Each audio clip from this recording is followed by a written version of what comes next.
Minister آج بہت ہی اہم دورے کے اوپر چائنا روانہ ہوئے ہیں، اور سب سے جو امپورٹنٹ بات ہے کہ کمیونسٹ پارٹی چائنا کے تیسری دفعہ پریزیڈنٹ شی منتخب ہوئے ہیں، اور یہ کسی بھی ہیڈ آف اسٹیٹ کا پہلا دورہ ہے پریزیڈنٹ شی کی اس جو اپوائنٹمنٹ کے بعد، اور یہ ایک خاص منزل کے لیے بہت امپورٹنٹ رول پلے کرے گا، کیونکہ اس کے اندر ایسے پروجیکٹس ہیں جو پہلے تاخیر کا شکار ہوئے، لیکن وہ پروجیکٹس جو نئے ہیں، ایکسٹینشنز ہیں آلریڈی سی پیک پروجیکٹس کی، جس کی تفصیلات آپ کے ساتھ شیئر ہوتی رہیں گی جس طرح ان اگریمنٹس کے اوپر انشاءاللہ سائن ہوگا، اور تمام جو ایکٹیویٹیز ہیں وہ براہ راست پی ٹی وی نشر بھی کرے گا پاکستان کی عوام کے لیے۔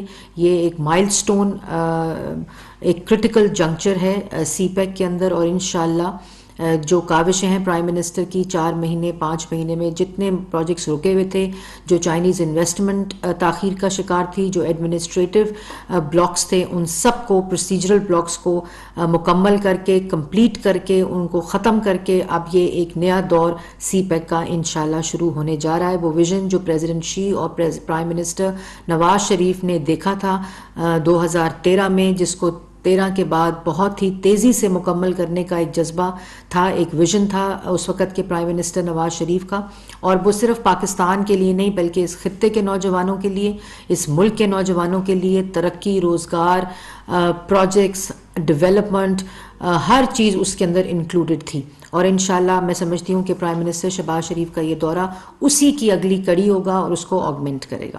اب جو امپورٹنٹ بات آپ سے آج کرنی ہے کہ ایک طرف جہاں پرائم منسٹر شہباز شریف پاکستان کے سفارتی تعلقات، انویسٹمنٹس، انٹرنیشنل انویسٹمنٹس، اور آپ چائنا کے دورے پہ روانہ ہوئے ہیں، اور اسی طرح ایک شخص 2014 میں کنٹینر پر چڑھا ہوا تھا، اور وہی اس وقت بھی پریزیڈنٹ شی کے دورے کو سبوٹاج کرنے کے لیے وہ ڈیلے ہوا، سی پیک ڈیلے ہوا اس کی وجہ سے، اور اسی طرح آج وہ شخص اسی روایت کے ساتھ کنٹینر پر کھڑا ہے، لیکن فرق صرف اس بات کا ہے کہ آج اس کے کنٹینر پر کھڑے ہونے سے جو خود وہ ایکسپوز ہو رہا ہے۔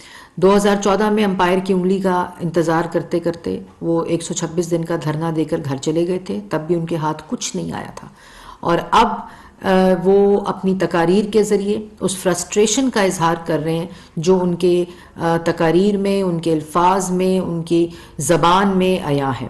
گالی دیتے ہیں، دھمکی دیتے ہیں، گندی زبان استعمال کرتے ہیں، غلاظت اڈیلتے ہیں، لوگوں کو اس طرح تاثر دینے کی کوشش کرتے ہیں کہ وہ بہت بڑی کوئی حقیقی جنگ جو ہے وہ جاری ہے اس وقت۔ اور کل جو انہوں نے ٹویٹ کیا، میں سمجھتی ہوں کہ وہ اس بات کا ثبوت ہے کہ جو امین گنڈا پور جو ان کے منسٹر ہیں، جو بندوقوں کے مورچے لگا رہے تھے، وہ عمران خان صاحب کے کہنے پہ لگا رہے تھے۔ مجھے اس بات میں پہلے بھی کوئی شک نہیں تھا، لیکن اب یہ اس بات کا ثبوت آ گیا کیونکہ انہوں نے کل کہہ دیا بیلٹ یا بلڈ شیڈ، اور اب ملک کے اندر گالی دے کر، بندوقوں سے، خونی انقلاب لانے سے یا اس طرح کی تقاریر کرنے سے الیکشن نہیں ملتے۔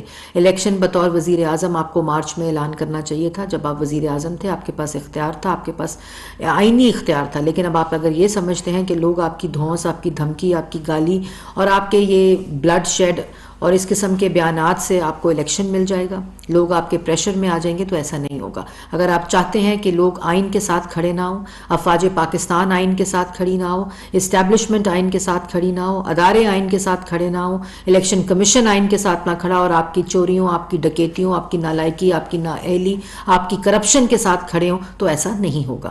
دوسری بات، آپ نے رات کو ایک خطرناک بات کی کہ آپ نے کہا اگر مارشل لاء ملک میں لگتا ہے تو لگائیں، کیونکہ آپ کا مقصد الیکشن نہیں ہے۔ اگر آپ کا مقصد الیکشن ہوتا تو آپ مارچ میں الیکشن کا اعلان کرتے۔ آپ کا مقصد ملک میں خون خرابہ، انتشار، فساد، کہ اگر میرا اقتدار نہیں تو جو آپ باتیں کرتے تھے کہ خدا نخواستہ ملک کو 4 ٹکڑوں میں تقسیم کر دیا جائے، آج آپ وہ کرنے کے لیے تیار ہیں۔ ملک کی اکائیوں، پنجاب اور خیبر پختونخوا کی پولیس، اسلام آباد کی پہ چڑھائی کرنے کے لیے آپ تیار ہیں، تو اب ایسا نہیں ہوگا۔ اور مارشل لاء آپ چاہتے ہیں کہ ملک کے اندر ایمرجنسی لگے، یہ آپ کا مائنڈ سیٹ ہے جو آپ نے رات کو اس بات کا ثبوت دیا ہے۔ ایک طرف گالی دیتے ہو، ایک طرف دھمکی دیتے ہو، ایک طرف غلاظت اگلتے ہو، اور دوسری طرف کہتے ہو میں ادب سے بتا رہا ہوں، تو آپ کا یہ دماغی جو پرابلم ہے یہ کافی عرصے سے جاری ہے، لیکن اب وہ فرسٹریشن کا شکار ہو گیا ہے۔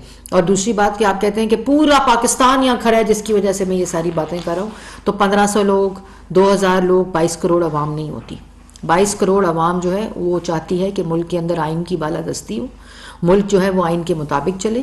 جو 4 سال تم نے ملک میں نالائکی، نااہلی، بے روزگاری، کرپشن اور ڈکیتیاں کی ہیں، اور اب تم یہ چاہتے ہو کہ 4 سال اس کے اوپر پردہ ڈالا جائے. ایسا 4 سال کی جو ناکامی تھی اس کے اوپر پردہ ڈالا جائے. میں نے اس دن بھی آپ کو چیلنج کیا تھا کہ ایک جملہ بولیں اپنی کارکردگی پہ، لیکن آپ کے پاس ایک جملہ کیا، ایک لفظ بولنے کے نہیں ہے اپنی کارکردگی کے لیے. اور اسی لیے آپ یہ گالی، بندوقیں، خون، بلڈ شیڈ کی بات کرتے ہیں. الیکشن اپنے وقت پر ہوگا جس کا آئین تعین کرتا ہے، اور اسی کے مطابق الیکشن اپنی حکومت اپنی مدت پوری کر کے یہ انشاءاللہ ہمارا وعدہ ہے عوام سے. کل کسان پیکج پرائم منسٹر کا ایک تاریخی کسان پیکج تھا، اور تمہیں تکلیف اس بات کی ہے جب کسان پیکج کا اناؤنسمنٹ ہوئی تم نے مارشل لاء کی اناؤنسمنٹ کی.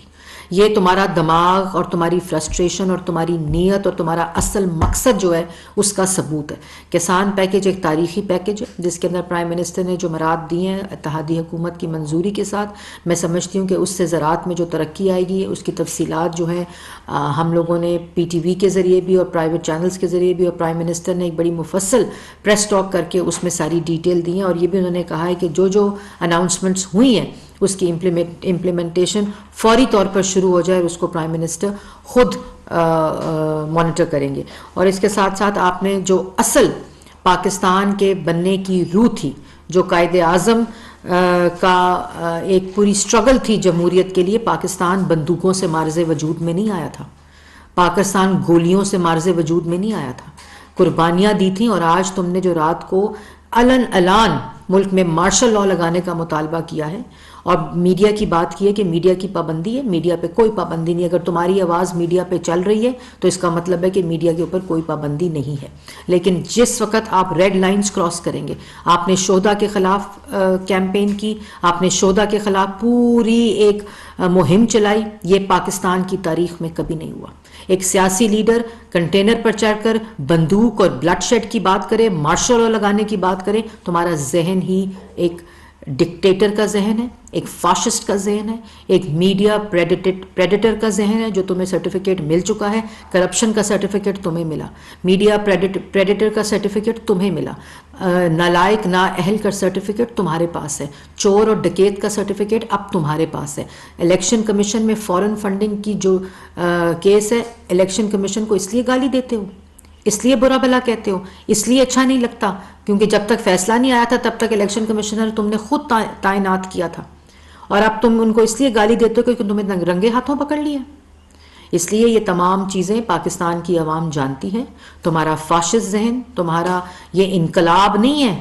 تم چاہتے ہو ملک کے اندر خونی انقلاب آئے، یہ خونی مارچ ہے جس کی تم تیاری کر رہے ہو. لیکن پاکستان کی ریاست، پاکستان کی حکومت، پاکستان کے شہریوں کی، اپنے نوجوانوں کی، اپنے بچوں کی، اپنے بوڑھوں کی، اپنے بزرگوں کی، اپنی خواتین کی حفاظت کرنا جانتی ہے. اور انشاءاللہ ہر وہ اقدام کرے گی، ہر وہ قدم اٹھائے گی جس سے یقینی بنایا جا سکے کہ ہر شہری کی جو زندگی ہے وہ سیف ہے اور سیکیور ہے. آپ خود ایک مجرم ہیں، آپ کی چوری پکڑی گئی ہے.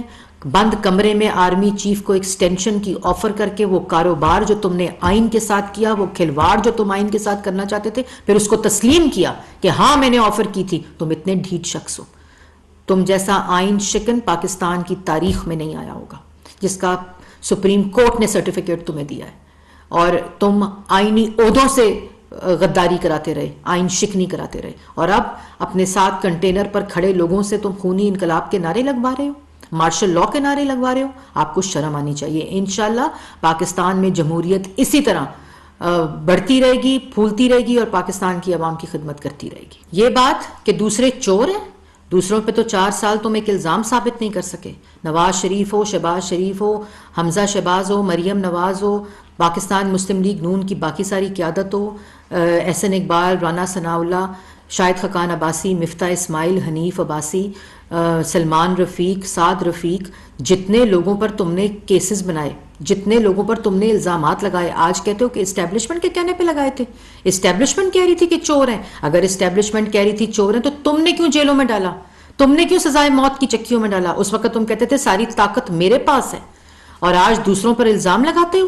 4 سال ایک الزام، طیبہ گل کو اغوا کر لیا پی ایم ہاؤس میں، ڈی جی ایف آئی اے کو باتھ روم میں بند کر دیا، نیب نیازی گٹھ جوڑ نیب کے چیئرمین کو بلیک میل کر کے دوسروں کو جیلوں میں ڈال دیا، اور کہتے ہو کہ آج دوسرے کہتے تھے کہ چور ہیں. تمہیں شرم آنی چاہیے. اور پھر کہتے ہو بزدل.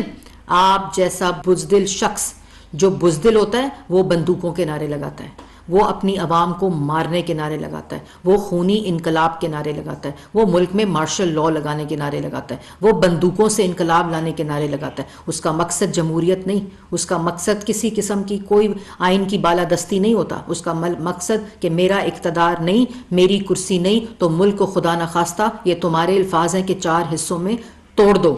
یہ آپ کا اصل مقصد ہے. نہ آپ الیکشن چاہتے ہیں، نہ ملک میں جمہوریت چاہتے ہیں، نہ ملک میں امن چاہتے ہیں، نہ ملک کی ترقی چاہتے ہیں، نہ ملک کے اندر آپ چاہتے ہیں کہ روزگار عوام کو اور نوجوان کو روزگار ملے، کیونکہ 4 سال نہ تم دے سکے اور اب پوری کوشش ہے کہ اور بھی کوئی اس میں اپنا حصہ نہ ڈال سکے. تو پاکستان مسلم لیگ نون تمہارے دھرنے سے نبٹنا بھی جانتی ہے. نواز شریف کی قیادت میں 2014 میں تمہیں گھر پہنچایا تھا 126 دن کے بعد، اور انشاءاللہ اب بھی اسلام آباد سے پہلے بوریا بسترا گول ہوگا اور آپ گھر جائیں گے. بہت شکریہ.